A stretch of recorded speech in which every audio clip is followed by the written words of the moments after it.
अस्सलामुअलैकुम and very good evening. Pakistan की सियासी और अदालती तारीख में एक अहम तरीन फैसला गुज़िश्ता जुमे को आया जब पाकिस्तान तहरीक इंसाफ के हवाले से ये तय किया गया सुप्रीम कोर्ट की तरफ से कि जो मखसूस नशिस्तों का मसला है वो बिला आखिर अपने हल की जानिब बढ़े और वो नशिस्तें पाकिस्तान तहरीक इंसाफ को मिलनी चाहिए एक मखसूस वक्त और किस तरीक़ा कार के तहत वो सुप्रीम कोर्ट ने वाजे कर दिया। लेकिन उसके बाद एक बहुत बड़ा कन्फ्यूजन ये हो गया कि आया वाकई पाकिस्तान तहरीक इंसाफ अगर ये नशिस्तें हासिल कर लेगी तो पार्लियामेंट की हैयत और शक्ल क्या हो जाएगी, और ख़ास तौर पर यह कि क्या नंबर गेम में इस वक्त की हुकूमत अक्सरियत की तरफ जाएगी या फिर अक़लियत की तरफ जाएगी। लेकिन अभी इस मामले के ऊपर सही मायनों में कोई फैसला नहीं कर सके थे अवाम कि एक और तूफ़ान इस हवाले से बरपा हुआ कि हुकूमत की तरफ से ये फैसला किया गया है कि पाकिस्तान तहरीक इंसाफ के ऊपर बैन लगा देना चाहिए, यानी कि पाबंदी लगा देनी चाहिए। अब ये किस पैराए में किया गया है और उसकी वजूहात क्या हैं? ख़ास तौर पर अगर देखा जाए तो पाकिस्तान तहरीक इंसाफ के हवाले से अगर हुकूमत ऐसा कर देती है तो फिर यकीनन ये बड़ा मुश्किल होगा पीटीआई के लिए कि वो अपने आप को एज अ पार्लियामेंट की पार्टी और अपोजिशन की पार्टी आगे लेकर प्रोसीड कर सके। लेकिन पाकिस्तान तहरीक इंसाफ ने इसको यकसर मुस्तरद कर दिया है और ख़ास तौर पर उनकी तरफ से ये कहा गया है कि एक मिनट के लिए भी अगर ऐसा फैसला नाफिज करने की कोशिश की गई तो पाकिस्तान तहरीक इंसाफ इसको कबूल नहीं करेगी। लेकिन बज़ाहिर ये नज़र आ रहा है कि हुकूमत और अपोजिशन के दरमियान जो मामलात हैं वो इंतहाई संगीनी की तरफ बढ़ रहे हैं और अगर ये इसी तरीके से होता रहा तो फिर यकीनन इस वक्त के लिए जो सियासी स्टेबिलिटी की बात की जा रही है जो कि इकनॉमिक स्टेबिलिटी को लेकर आएगी वो बड़ा मुश्किल नज़र आता है। इसी पूरे मामले के ऊपर बात करेंगे और ख़ास तौर पर इस अहम तरीन फैसले के बाद खुद अपोजिशन की क्या तैयारी है और खुद हुकूमत की क्या तैयारी है अपनी हुकूमत बचाने के लिए। इन दोनों सूरतों के ऊपर बात करेंगे। इस पर बात करने के लिए पाकिस्तान इंसाफ के सीनियर रहनुमा सेनेटर हुमायूं मोहम्मद साहब मेरे साथ मौजूद हैं। हुमायूं साहब, thank you so much sir for joining. और इसके अलावा मुस्लिम लीग नून की सीनियर रहनुमा सलमा भट्ट साहबा भी मेरे साथ वीडियो लिंक पर मौजूद हैं। सलमा साहब, आपका भी बहुत शुक्रिया।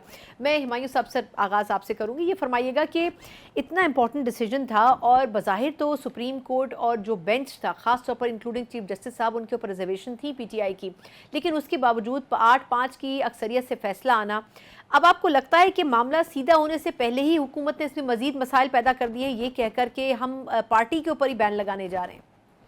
बिस्मिल्लाहिर्रहमानिर्रहीम, इय्याका नाबुदु व इय्याका नस्तईन।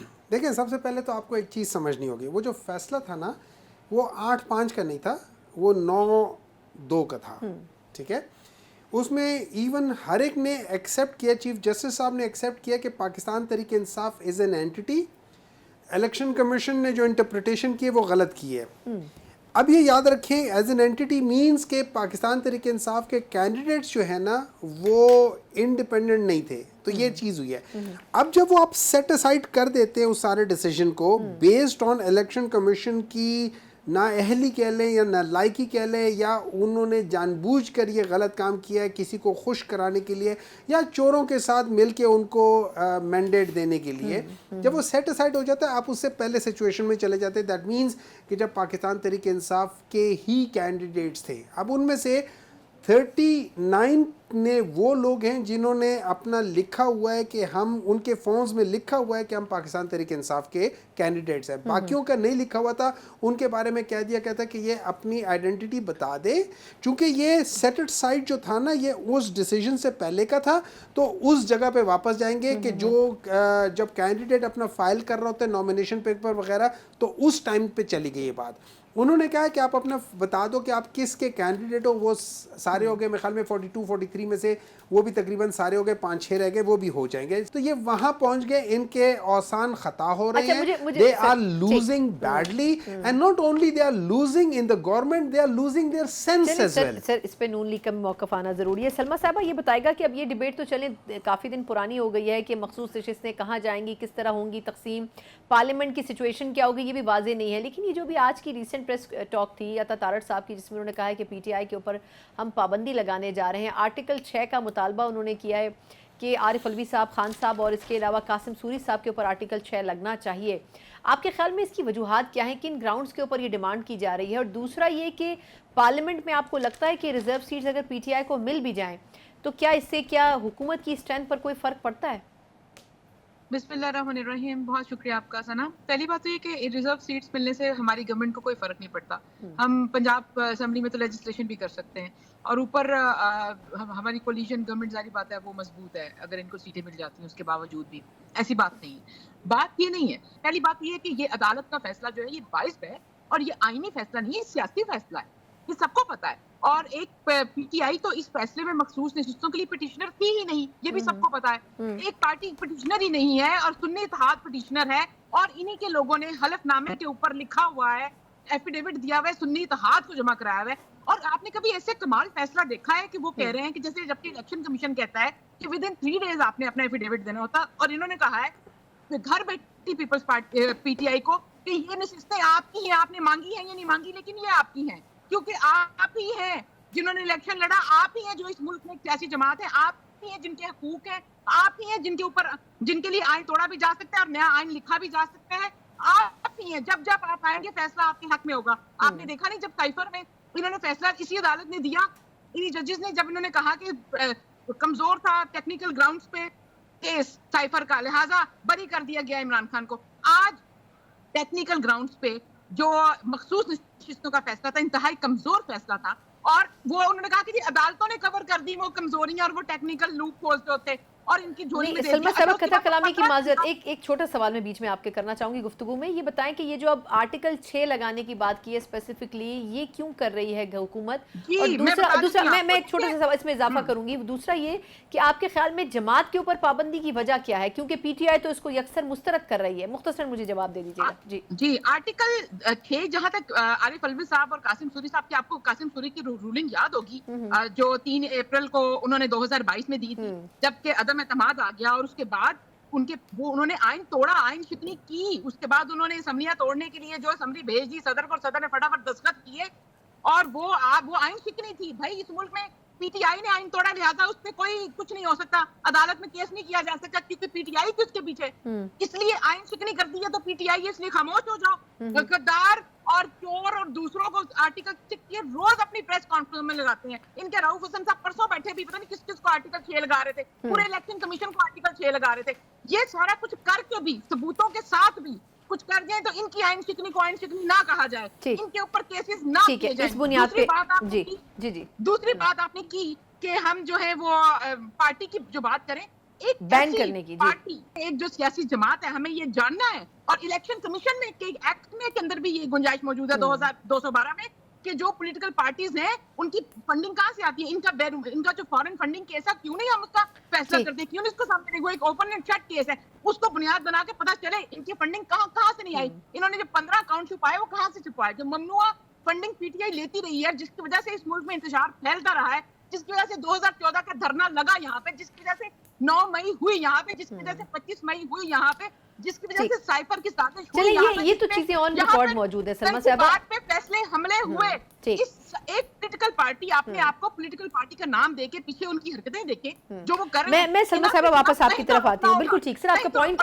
जी अच्छा, हुमायूं साहब, सर अता तारर साहब ने ये कहा है कि जो रेफरेंस हम बना रहे हैं हुकूमत पार्टी को बैन करने का, उसको हम पहले काबीना में भेजेंगे, उसके बाद सुप्रीम कोर्ट भेजेंगे। आपके ख्याल में एक तो ये कि जो ब्रीफ करेंगे सलमा साहबा के, जिस बुनियाद के ऊपर पार्टी को बैन करने की बात की जाएगी, आपको लगता है कि सुप्रीम कोर्ट एंटरटेन करेगी? दूसरा, खान साहब को आपको पता होगा इज्जत में निकाह का जो केस था उस पर फैसला आया तो उन्होंने कहा कि इनको रिलीज़ कर दिया जाए वीकेंड पे, लेकिन हमने देखा कि फ़ौरन बाद खान साहब और उनकी अहलिया के ऊपर कुछ मजीद नए केसेस बना दिए गए हैं। तो आपके ख्याल में बज़ाहिर लग रहा है आपको खान साहब को बाहर आने देंगे? ये तो फिर बात वही हो जाएगी कि शायद हुकूमत के लिए भी अफोर्डेबल नहीं है। अता तारर साहब कह रहे हैं कि मुल्क और पीटीआई तो साथ नहीं चल सकते। जी सर, देखिए, अगर आपने वो इमरान खान के जो अक्सर कहते हैं ना कि एक तो ये नलायक बहुत है, ऊपर से ये मेहनत भी नहीं करते अपने आप को बेहतर करने के लिए, तो जब आप उस लिहाज से देखें और वो आंखें बंद करें तो आपको ये आता तारड़ वगैरह एक्चुअली उन्हीं की शक्लें नज़र आ जाती हैं कि यार ये नलायक आदमी को ऐसी जगह बिठा दो तो वो इस तरह की बात करेगा। आर्टिकल 6 लगाना चाहते हैं, 100 बिस्मिल्लाह आ जाए। आपने भी इलेक्शन कमीशन पे आर्टिकल 6 लगाने की बात की है। मैं बताता हूँ कि मैं वजह बताता हूँ। देखिए, जब हम इलेक्शन कमीशन के आर्टिकल 6 की बात करते हैं, पंजाब और केपी के जो इलेक्शंस हुए थे 90 डेज के अंदर होने थे, आर्टिकल 220 224 नहीं हुआ। अच्छा, उसके बाद फिर हमने जनरल इलेक्शंस जो डिले हुए थे विद इन 90 डेज या not later than 90 days, article 224 article 48 दोनों में नहीं हुआ। फिर उसके बाद हम जब हम करते हैं कि ये जो इंटरप्रिटेशन, रॉन्ग इंटरप्रिटेशन डिलिबरेटली करके पाकिस्तान तहरीक इंसाफ को in spite of being registered as a political party उनके लोगों को इंडिपेंडेंट करना, मैलाफाइड, अच्छा बदतरीन धांधली। लेकिन आपके ख्याल में खान साहब को बाहर आता हुआ आप नहीं देख रहे ना, जिस तरह केसेस नहीं, मैं ये समझता हूँ पाकिस्तान तरीके इमरान खान अगले 2 या 3 महीनों में वापस आ जाएंगे। ये इनके आखिरी 3 महीने, इन 3 महीनों के बाद ये बिल्कुल खत्म हो जाएंगे। नंबर 2, ये इनकी आखिरी कोशिश है, देखिए ये इनकी एक किस्म की आखिरी कोशिश है कि पार्टी को बैन कर लेंगे, करा के दिखा दें। ठीक, बिल्कुल करा के दिखा दे। चले, ठीक है, बिल्कुल ठीक है। आप भी इधर ही हैं, मैं भी इधर ही हूँ, और अता तारड़ भी इधर ही हैं। ठीक है, टेक्निकल बुनियादों से अता तारड़ साहब तो खैर वजीर इत्तलात हैं, वो तो वो बात करेंगे जो हुकूमत के स्टांस उनको ब्रीफ करना चाहिए। सलमा साहिबा, ये जो पीटीआई के ऊपर पाबंदी वाली बात है, इस पे तो चलें बाद में अगर आएँ, लेकिन आपने कहा कि बज़ाहिर कोई फ़र्क नहीं पड़ता हुकूमत को नंबर गेम के हवाले से, पंजाब हो या विफाक हो। ये फरमाएगा कि शहबाज शरीफ साहब ने एक स्टेटमेंट दिया, बज़ाहिर तो उन्होंने ब्यूरोक्रेसी को सामने रखते हुए दिया, लेकिन मैं आपसे पूछना चाहूँगी कि ये मैसेज क्या उन्होंने इदारों को भी देने की कोशिश की? उन्होंने कहा कि जो टैक्स चोर या बदयानत किस्म के ब्यूरोक्रेट्स हैं, अगर उनका दबाव ही कबूल करना है तो उससे बेहतर है मैं इस्तीफ़ा दे दूँ। आपके ख्याल में इस्तीफ़ा देने की बात वो आखिर क्यों कर रहे हैं? हुकूमत को आए हुए भी चंद माह हुए हैं, अगर हुकूमत के पास अक्सरियत है तो वो ब्यूरोक्रेसी को तो सेट कर सकते हैं, और ये बात शहबाज शरीफ साहब कई मरतबा कर चुके हैं। नहीं, ये बात नहीं है। देखिए, जो शहबाज साहब जिस तनाजुर में बात करें, मेरे ख्याल में वो जो इस्तीफा देने की बात करें, या अगर हम ये कहते हैं कि देखें, अगर आप हमें आके जिस तरह से बुलवाई करके आप 4 महीने की हुकूमत है, क्योंकि देखें शहबाज शरीफ ने 4 महीने की वो हुकूमत है जिसमें आपको ये मानना पड़ेगा कि सीपैक वापस आया है। आप लोगों को ये मानना पड़ेगा। आप इख्तलाफ कर सकते हैं मुस्लिम लीग नून से, आप शहबाज शरीफ से इख्तलाफ कर सकते हैं, पर आप उनकी कारकर्दगी और काविशों से इख्तलाफ नहीं कर सकते। अजरबैजान के सदर आए हैं, $2 अरब की यहाँ पर वो कह रहे हैं कि मैं करना चाहता हूँ इन्वेस्टमेंट। आप उसके अलावा देख लें, सऊदी अरब के साथ हमारे ताल्लुकात वापस बहाल हुए, यूएई के साथ देख लें, हमारे यहाँ पे फॉरेन जो ताजिकिस्तान के साथ देख लें, रूस के साथ, पुतिन के साथ जो मुलाकात हुई उसके बायलेटरल आप देख लें, तुर्कमानिस्तान के साथ हमारे बायलेटरल ताल्लुकात दोबारा बहाल हुए।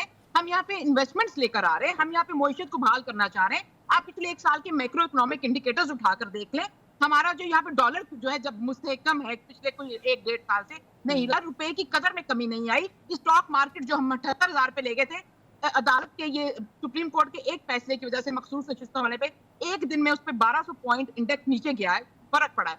आप उसके अलावा देखिए, हम इन्वेस्टर को एक तरफ इतनी जिद्दोजहद करी है हुकूमत जो है, और इस सारी काविश के अंदर हम जब मईशत को आगे लेकर जाने की बात करें, जब हम चाइना के साथ इस तरह के मुआहदे करके आ रहे हैं कि सालाना 2 लाख और 3 लाख बच्चे हम IT एक्सपर्ट्स के तौर पे भेजेंगे और उनको हम फ्रीलांसर बनाएंगे, हम यहाँ पर हम लोग बहुत सारी चीजें मल्टीपल किस्म की चीजों की एफर्ट में है कि हम अपने मुल्क की मईशत को बहाल कर सकें, चीजें आगे लेकर जा सकें। ऐसे ही वक्त में जब पाकिस्तान बेहतरी की तरफ जाता है, IMF के साथ हमारा मुआहदा तकरीबन तय पा चुका है अगला, और हम उसको सक्सेसफुली प्रोग्राम को लेकर आ रहे हैं, तो ऐसे ही वक्त में मुल्क के अंदर इंतशार, फसाद, सियासी अदम इस्तेकाम लाने वाले कौन लोग हैं, कौन अवामिल है, कौन से फैक्टर्स हैं, कौन से करैक्टर्स हैं, हमें इनकी निशानदेही भी करनी होगी, हमें इनको सामने भी लाना होगा, और हमें अब इनको इनफ इज इनफ कहना होगा। अब हमें इनकी रोकथाम का कदबा करना होगा, क्योंकि हम वो पॉलिटिकल पार्टी है जिसने at the cost of our political cost देकर हमने इस मुल्क को बचाया। क्या इस मुल्क के लिए को बचाने के लिए और मईशत को की डगर पे डालने के लिए सिर्फ पीएमए लेनी है, कुर्बानियां देने के लिए सिर्फ पीएमए लेनी है?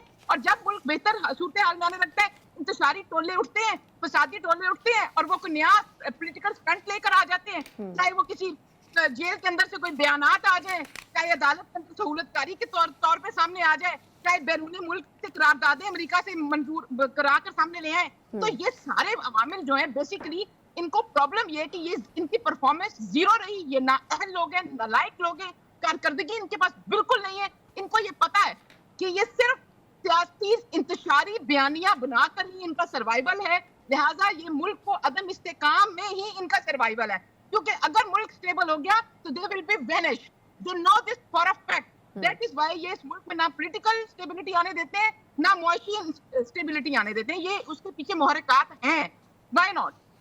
ठीक, बिल्कुल ठीक। चलें, दोनों मेहमानों का बहुत बहुत शुक्रिया, सलमा भट्ट साहिबा और सेनेटर हुमायूं मोहम्मद साहब। दोनों मेहमान यकीन पार्टी का मौक़िफ़ तो दे रहे हैं, लेकिन बज़ाहिर ये लगता है कि अपोजिशन और हुकूमत साथ चलते नज़र नहीं आएंगे।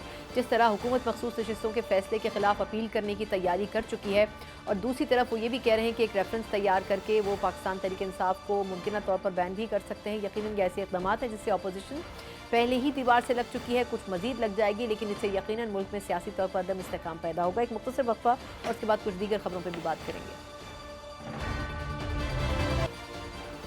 ब्रेक के बाद एक बार फिर आपको खुशामदीद कहते हैं। जहां हुकूमत पाकिस्तान तहरीक इंसाफ पर पाबंदी लगाने की तैयारी कर रही है, दूसरी तरफ मखसूस नशिस्तों के फैसले के खिलाफ भी कोर्ट में जाती हुई नजर आ रही है।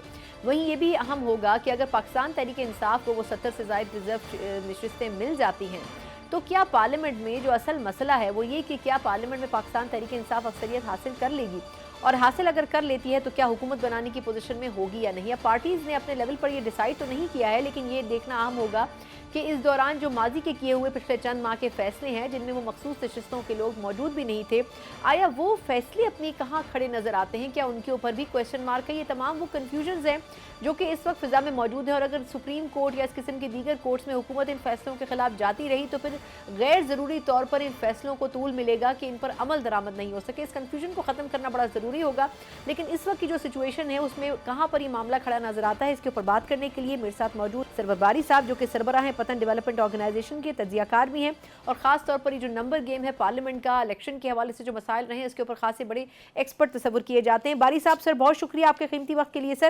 सर ये फरमाइएगा कि ये फैसला तो आ गया जुमे के रोज़, लेकिन ये कन्फ्यूजन ख़त्म हो गया कि बज़ाहिर पीटीआई को मिलनी चाहिए। तकरीबन 35 लोगों ने अपने जो बयान हल्फी हैं वो भी जमा करवा दी हैं अब तक की इतलात के मुताबिक।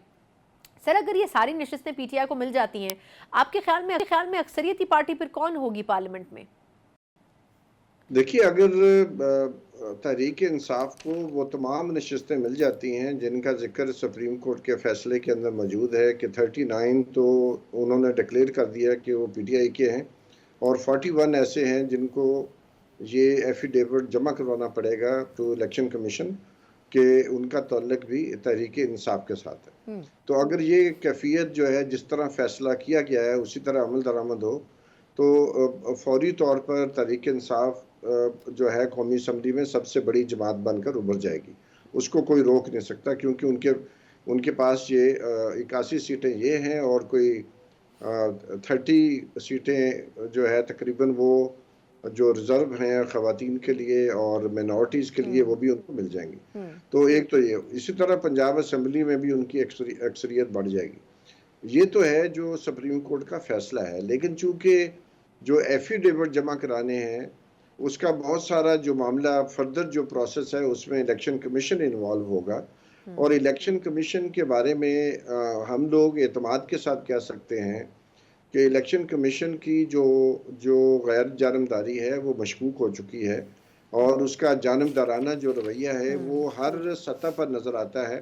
कभी इलेक्शन कमीशन जो है पार्टी नहीं बना था माजी में, लेकिन 2004 के इंतखाबात से पहले और इंतखाबात के बाद मुसलसल इलेक्शन कमीशन जो है हमें पार्टीजन होता हुआ नजर आता है। बिल्कुल सही। तो इस चीज़ का इम्कान है कि इलेक्शन कमीशन डिलेइंग टैक्टिक्स का इस्तेमाल कर सकता है ताकि ये अक्सरियत जो है जो पीटीआई को मिलनी है उसमें जितनी तखीर हो सकती है वो की जाए, और इसी अरसे में ये भी होगा कि अगर सुप्रीम कोर्ट में हुकूमत चली जाती है तो इस चीज़ का इम्कान है कि मज़ीद इसमें तखीर आए।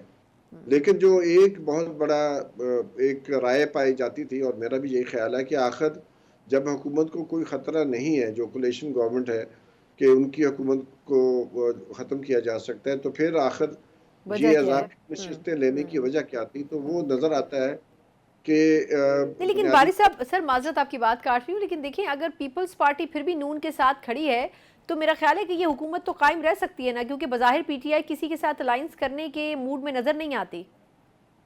जी वो बिल्कुल सही है, लेकिन ये कि बुनियादी बात ये है कि अगर ये सीटें इनको मिल जाती हैं नून को और पीपल्स पार्टी और बाकी जो छोटी जमातें उनको गैर मुतनासिब तरीके से, तो इनके पास 2/3 मेजॉरिटी आती है, और उसकी बिना पर ये आइन में बहुत सारी तरमीम कर सकते थे अपनी मर्जी की। जैसे अभी सामने आ गई बात कि पीटीआई हुकूमत चाहती है कि पीटीआई के ऊपर पाबंदी लगा दी जाए, तो अगर इनके पास 2/3 अक्सरियत हो तो ये यकीनन करने से बाज तो नहीं आएंगे। तो मैं समझता हूँ कि ये एक बड़ा धचका जो है वो कोलिशन गवर्नमेंट को लगा है। और दूसरा, जरदारी साहब का जो बयान था सुप्रीम कोर्ट के फैसला आने से एक दिन पहले कि इनसे ये हुकूमत नहीं चल रही, और अभी तक पीपल्स पार्टी ने कोई ऑफिशियल स्टेटमेंट, बड़ा मायने खेज था। बिल्कुल ठीक कह रहे हैं, बिल्कुल ठीक कह रहे हैं। अच्छा, इसी की पैराए में बारी साहब, सर इसी के पैराए में मुझे ज़रा एक और सवाल का जवाब भी दे दें, वो ये कि आर्टिकल 6 लगाने की बात अगर हुकूमत ने की है तो इत्तेहादी तो है पीपल्स पार्टी, लेकिन वो खामोश है इसके ऊपर। दूसरा, क्या जिस तरह शाहिद खाकान अब्बासी साहब भी और ख़ुद पीटीआई में अली जफ़र साहब भी कह रहे हैं कि हम एक सेकंड भी ये फैसला बर्दाश्त नहीं करेंगे, आपके ख्याल में टेक्निकली जो ग्राउंड बना रही है हुकूमत कि हम इस बुनियाद के ऊपर आर्टिकल 6 लगा रहे हैं, वो कोई अप्लाई भी होता वो आपको नज़र आता है कि ऐसे किसी जमात के साथ कभी होता है? मेरा ख्याल अगर आर्टिकल 6 किसी पे लग सकता है तो वो इलेक्शन कमीशन है, क्योंकि इतने सबूत हमारे पास हैं। आज भी इलेक्शन कमीशन की वेबसाइट के ऊपर इतना मवाद पड़ा है कि अगर उसका मजीद ऑडिट किया जाए तो बहुत सारी ऐसी चीज़ें निकलेंगी जो इलेक्शन कमीशन की नाअहली और उसकी जो पार्टिजनशिप है उसको जाहिर करेगी। तो मेरा नहीं ख्याल कि हुकूमत जो है इस पोजीशन में है। अभी सुप्रीम कोर्ट के तकरीबन 13 के 13 जजेस जो हैं उन्होंने पीटीआई को एक जमात माना है। वो कि उनका ऑर्डर फ़र्क है, उसमें इख्तलाफ पाया जाता है, लेकिन एक चीज़ पे तमाम जो हमारे सुप्रीम कोर्ट के जज साहबान हैं, जस्टिसेस हैं, उन्होंने मुतफ़िक़ राय उनकी पीटीआई की पार्टी के तौर पर मौजूद है कि ये एक पार्टी है।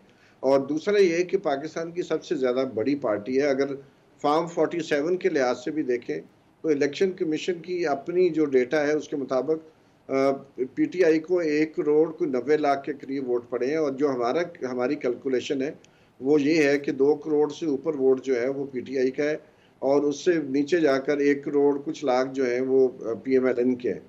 तो ये कहना कि एक इतनी बड़ी पॉपुलर पार्टी को जिसने तमाम पाबंदियों के बावजूद, जिसका सिंबल भी छीन लिया गया था, इतनी बड़ी उसकी पॉपुलैरिटी है, उनकी सबसे ज़्यादा नशिस्तें हैं इस कौमी असम्बली में, और एक सूबे में हुकूमत है, तो उनको इतनी आसानी के साथ पाबंदी लगाना या इसके बारे में सोचना भी मैं समझता हूँ कि ये कोई लॉजिक समझ नहीं आती कि इसके पीछे क्या है, बजाय सिर्फ इसके कि हम कहें कि कोई डेस्परेशन है जिसका ये इजहार है, या कोई नया नैरेटिव बनाने की कोशिश है, या तवज्जो हटाने की बात है। तो मैं समझता हूँ कि ये बड़ा अनफॉर्चुनेट है कि कोलिशन गवर्नमेंट है और उसमें कुछ सैनिटी जो सेन वॉइसेस हैं उनकी लगता है कमी बहुत ज़्यादा हो गई है। ठीक, बिल्कुल ठीक। अच्छा बारी साहब, सर ये भी फरमाइएगा मुझे कि आपने जिस तरह अभी पाकिस्तान पीपल्स पार्टी का हवाला दिया, अब ये जो रेफरेंस लाने की बात कर रहे हैं, ये कह रहे हैं कि हम पहले काबीना में ले जाएंगे, उसके बाद इस रेफरेंस को मंजूरी के बाद फिर हम सुप्रीम कोर्ट में लेके जाएंगे। आपके ख्याल में अदालती बुनियाद के ऊपर भी माजी में आपने कभी इस किस्म की कोई मिसाल देखी है जिसमें किसी जमात के ऊपर आर्टिकल 6 लगाने का मुतालबा किया जाए? जिस तरह अलवी साहब, कासिम सूरी साहब के बारे में बात हो रही है, तो कासिम सूरी साहब का तो कई साल पुराना वाक़या है जो उन्होंने रिमार्क्स अपने दिए थे, ऑब्जर्वेशन अपनी दी थी, उन माजी की ऑब्जर्वेशन को बुनियाद बनाते हुए सूरी साहब के ऊपर आर्टिकल 6 लगाना। और क्या आपको नहीं लगता कि सुप्रीम कोर्ट भी अगर इस किस्म की कोई दरख्वास्त जाती है तो उसको इंटरटेन नहीं करेगी, क्योंकि एक तरफ मुख्तलिफ जमातें ये बात कर रही हैं, दूसरी तरफ ह्यूमन राइट्स कमीशन जो है वो भी ये कह रहा है कि पाकिस्तान तहरीक इंसाफ के ऊपर जो पाबंदी का फैसला है वो गैर आइनी है, इसको वापस लिया जाना चाहिए। तो ये हुकूमत के लिए ज़्यादा हजीमत का बाइस नहीं होगा अगर वो इस फैसले की तरफ जाते हैं?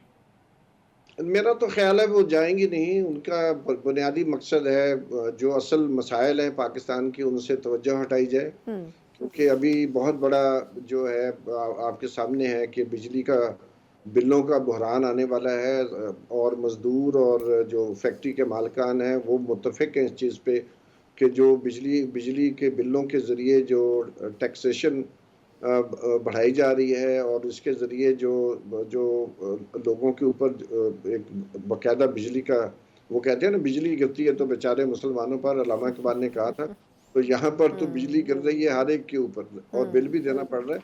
तो मेरा अपना ख्याल है कि जो असली बड़े मसले हैं उनसे तवज्जो हटाने के लिए किया जा रहा है। ये नामुमकिन बात है कि पीटीआई के ऊपर ये हुकूमत जो है ये पाबंदी का सोच सके, या कोई और सोचे कि हम एक इतनी बड़ी पार्टी पर पाबंदी लगाएंगे और दुनिया हमें कुछ नहीं कहेगी, अवाम पाकिस्तान के खामोश रहेंगे, सिविल सोसाइटी आवाज़ नहीं उठाएगी। जैसे अभी आपने कहा एचआरसीपी ने कंडेम किया है, तो और बहुत सारी सिविल सोसाइटी की आवाज़ें भी उठेंगी, मीडिया शोर मचाएगा, क्योंकि पाबंदी लगाने का मतलब क्या है? जब आप 2 करोड़ वोटों वाली पार्टी पर पाबंदी लगाएंगे तो फिर आवाज़ें भी उठेंगी। जब आवाज़ें उठाने वाले जो अदारे हैं, मीडिया है, सिविल सोसाइटी है, सोशल मीडिया है, तो इसका मतलब ये है कि पाकिस्तान में एक मुकम्मल क्रैकडाउन का प्लान किया जा रहा है। तो मेरा ख्याल है कि ये तो ख्याल आते ही जो है ना वो क्या कहते हैं नाइटमेयर जहन में आता है कि ये किस किस्म की बातें कर रहे हैं। बिल्कुल ठीक। और मेरा ख्याल है कि दे शुड थिंक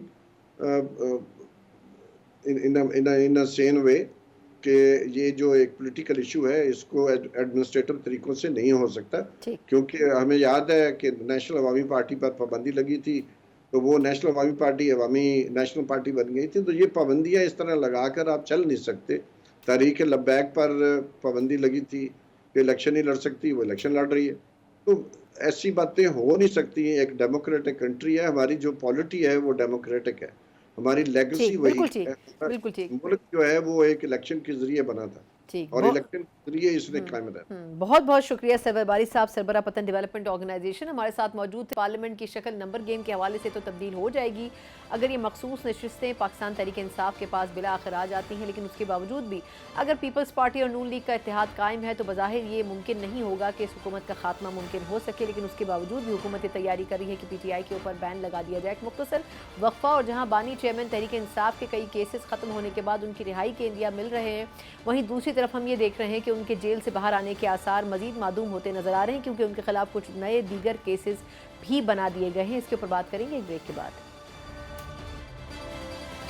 ब्रेक के बाद एक बार फिर आपको खुशामदीद कहते हैं। जहां हुकूमत की तरफ से PTI पर पाबंदी लगाने की बात की जा रही है, वहीं बानी चेयरमैन PTI जिनके कुछ केसेस ख़त्म हुए हैं, वहीं कुछ दीगर केसेस उनके नैब के हवाले से, तोशाखाना के हवाले से और 9 मई के हवाले से हैं, जिनमें उनकी गिरफ्तारी डाल दी गई है। और ये भी कोशिश की जा रही है कि बज़ाहिर उनके इस हवाले से जो इन्वेस्टिगेशन है वो फर्दर प्रोसीड करें। लेकिन अब देखना ही होगा कि आया वाकई जो एक्सपेक्टेशन PTI की हैं कि चंद माह में खान साहब बाहर जेल की सलाखों से आते हुए नजर आएंगे, क्या वो मुमकिन भी हो सकेगा या फिर नहीं। इन्हीं तमाम लीगल इशूज़ के ऊपर बात करने के लिए मेरे साथ मौजूद हैं न सिर्फ के सीनियर कानून हैं बल्कि साबिक एडवोकेट जनरल भी हैं, जहांगीर जदून साहब मेरे साथ इस वक्त वीडियो लिंक पर मौजूद है। जदून साहब बहुत शुक्रिया सर आपका।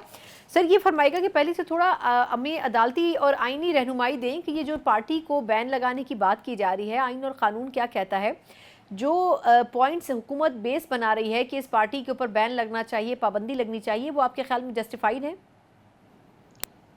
मुझे थोड़ा सा टाइम दीजिए। देखें, इसके 3 पहलू हैं, एक इसका सियासी पहलू है, एक इसका कानूनी और एक इसका अखलाकी पहलू है।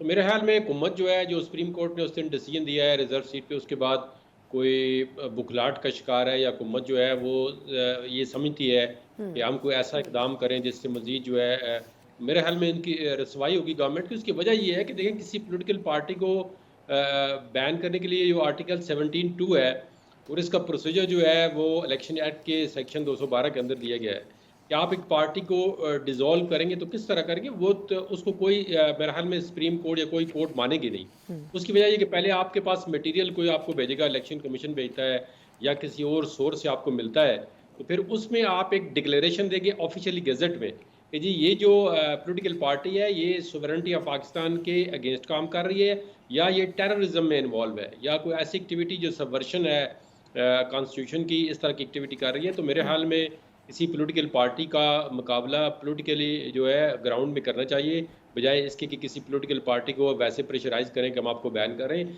ये कभी ना ही रेफरेंस भेज सकते हैं ना ही पॉलिटिकल पार्टी। मेरे ख्याल में आईनी तौर पर बैन करना बहुत मुश्किल काम है। आजकल जो सुप्रीम कोर्ट है वो बड़ी इंडिपेंडेंट माइंड अप्लाई किया, आपने देख लिया है रिजर्व सीटों के जो फैसला है जी। तो ये मेरे ख्याल में ये अक्लमंदाना और ये कोई होश का फैसला नहीं है। ये गवर्नमेंट वैसे जो है ना हवा में बातें कर रही है मेरे हाल। नहीं मुख्तसर, लेकिन जदून साहब जो हुकूमत कह रही है कि हम कासिम सूरी साहब और आरिफ अलवी साहब और खान साहब के ऊपर आर्टिकल 6 लगाएंगे और पार्टी को हम बैन करेंगे, मैं ये पूछना चाह रही हूँ कि आपके ख्याल में प्रैक्टिकली किस ये जो बेस वो बना रही है वो क्या वाकई मयार पर पूरा भी उतरता है किसी पार्टी को बैन करने के लिए?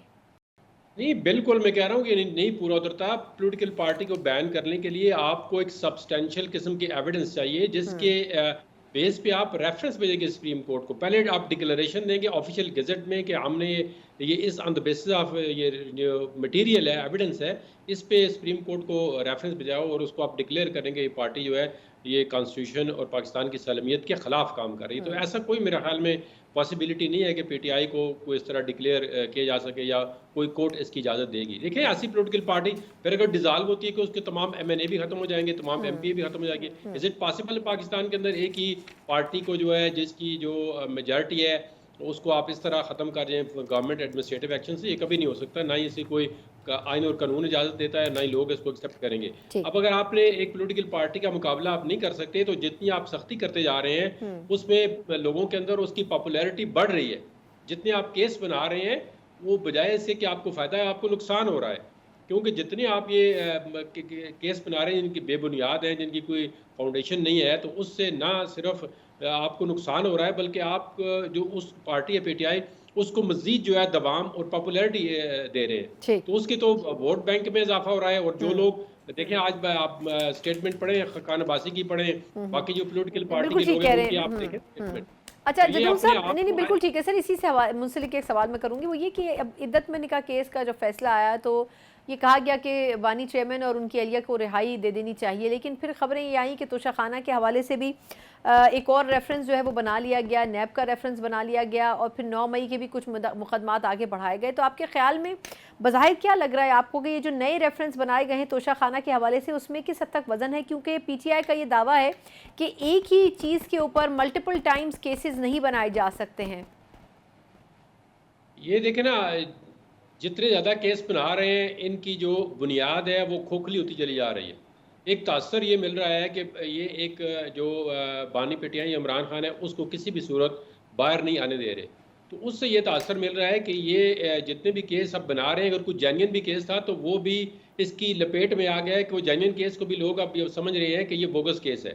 तो इस तरह जितने आप केस जो हैं, अगर प्रोसिक्यूशन साबित नहीं कर सकती, एक के बाद दीगरे आप केस जो है वो अदालतें जो है उनको डस्टबिन में फेंक रही हैं, बाहर थ्रो कर रही हैं, क्योंकि आपके पास एविडेंस नहीं है, प्रोसिक्यूशन नहीं है, या आप जो उसके अंदर चीज़ें इस्तेमाल कर रहे हैं, जिस तरह के रवे इस्तेमाल कर रहे हैं, वो कामयाब नहीं हो रहे। तो इससे मुराद ये कि आप जितने ज़्यादा केस बना रहे हैं उससे मज़ीद जो है आप फिर अपने आप को ही नंगा कर रहे हैं कि आप जो केसेस जो हैं वो ठीक तरह से ना बना पा रहे हैं, ना उनको कोर्ट के अंदर साबित कर रहे हैं। आप इन सारे केसों को छोड़ दें, आप 2 केस कोई ऐसे बना दें जो जेन्युइन हो, जिनके अंदर आपके पास एविडेंस हो।